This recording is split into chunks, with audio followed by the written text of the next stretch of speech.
वालेकुम सलाम। बहुत दिन हो गए, मुलाकात नहीं। आइए बैठिए। ये बहन कौन है? ये मेहमान है, मुंबई से आई है, मेरी बहन है। दीन के बारे में बहुत अच्छी मालूमात रखती है। मैंने तो बातों बातों में खैरियत पूछना भूल गई। खैरियत से है आप लोग? कहाँ की खैरियत, जैसे तैसे जी रही हूँ। वक्त पूरा करके बस अब दुनिया से जाना ही है। अरे आपा जान, अल्लाह ने आपको क्या ही गम दिया है।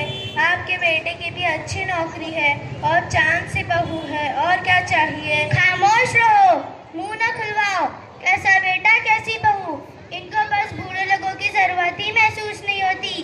किस हलाल में है, तबीयत कैसी, किसी को भी फर्क नहीं। बस हमको खुद के पर बोझ समझते लेते हैं और सोचते हैं कैसे भी छुटकारा मिल जाए। और बहू रानी का तो पूछो ही मत। नवाबजादी का तो नखरे ही नहीं खत्म होते। न घर की सफाई न नाश्ता कुछ तरीके से नहीं करती। लगता है किसी ने भी उसको कुछ सिखाया ही नहीं। जब कोई उनके घर से आता, जब ऐसा काम करेगी जैसे प्रोफेशनल हो। जब कोई हमारा आता तो कुछ काम नहीं करेगी, तबीयत खराब हो जाती। कभी सिर में दर्द, कभी पेट में दर्द हो जाती। और खाना ऐसा बनाती, उसे देखकर उल्टी हो जाती। और हर 2 दिन के बाद अपने घर चली जाती।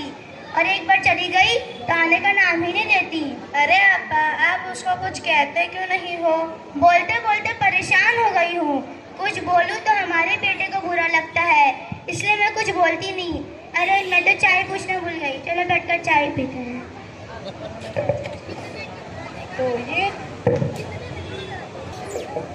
तो ये थी दो सासों की बीच की चुगलियां।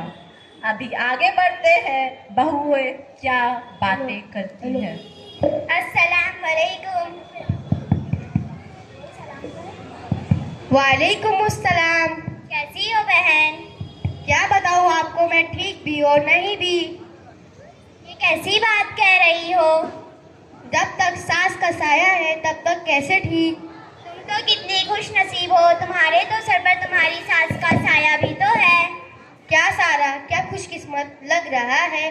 भला वो मेरी जैसी सास क्या सारा, क्या खुशकिस्मत लग रहा है। भला वो कैसे चैन से रह सकती हो जिसकी जैसी मेरी सास हो। एक बात पूछूं? हाँ पूछो। आज की तारीख में सबसे खुशकिस्मत औरत कौन है, तुमको मालूम? नहीं। वो इंसानों की भी माँ हजरत हव्वा अलैहिस्सलाम है। बल्कि क्यों? क्योंकि उनकी कोई सास और ननद नहीं थी। तुम अपनी सास से इतना परेशान क्यों हो? वो सास नहीं, परेशानियों का घर है। जब देखो तो उनकी नाक चढ़ी हुई रहती है। खाना खा तो परेशानी, उठो तो परेशानी, बैठो तो परेशानी। हर चीज में उनको तकलीफ होती रहती है। मैं क्या करूं, मैं तो परेशान हो गई हूँ। मेरा तो चलता रहता है। अब तुम अपना सुनाओ। मैं भी आपको क्या बताऊं, हर घर का यही हाल है। मेरी भी सास आपकी जैसी। अच्छा ये सब छोड़ो, ये बहन कौन है? ये आयशा दीदी है, मुंबई से आए हैं। 2 या 3 दिन में चले जाएंगे और दीन के बारे में अच्छी मालूमात रखते हैं। अरे आयशा, तुम अभी भी इनके साथ बैठी हो? हाँ। माफ करना आयशा दीदी, हमने ध्यान नहीं दिया। कोई बात नहीं, सुबह से घर में हूँ, देख रही हूँ सबके मुंह पे एक दूसरे की शिकायतें और चुगलियाँ लगी हुई है। और जुबान के गुनाह तो कसरत से हो रहे हैं, अल्लाह माफ़ करे। ये औरतों की बहुत बुरी आदत है। जहाँ 2-3 औरतें जमा हो गई, वहाँ पे दूसरों की चुगलियाँ बुराइयाँ शुरू कर दी और इनसे इनकी आखिरत भी बर्बाद हो रही है। लेकिन हमारी आखिरत क्यों बर्बाद हो रही है?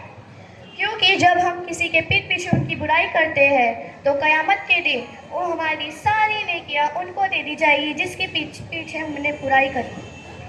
अरे मेरी बहन, मुझे तुम्हारी बातें सुनकर एहसास हुआ है कि मैं कितनी बड़ी गलती कर रही थी।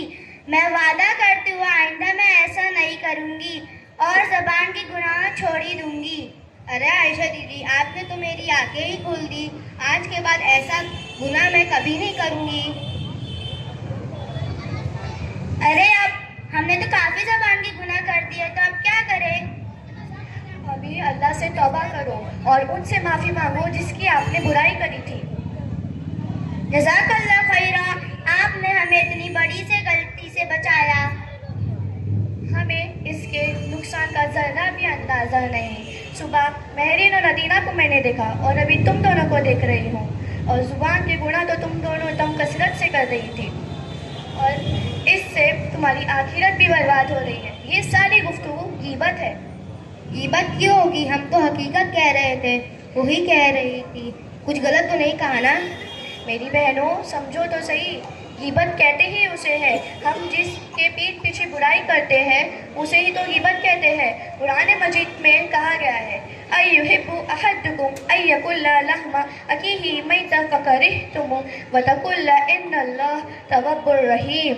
और क्या तुम्हें तुम्हारे मुर्दार भाई का गोश्त खाना पसंद किया है? क्या तुमको घिन नहीं आएगी? अल्लाह से डरो। हमारे रसूल हज़रत मोहम्मद सल्लल्लाहु अलैहि वसल्लम ने फरमाया, लोगों को उनके नाक के या मुंह के बाल बल जुबान के पाते ही गिराएगी। ये गुनाह देखने में बहुत मामूली लगता है, लेकिन इसमें लज्जत बहुत है। खुदा ना करे अगर किसी को इसकी लत लग गई तो फिर उसकी आखिरत की बर्बादी तो तय है। जज़ाकल्लाह खैर।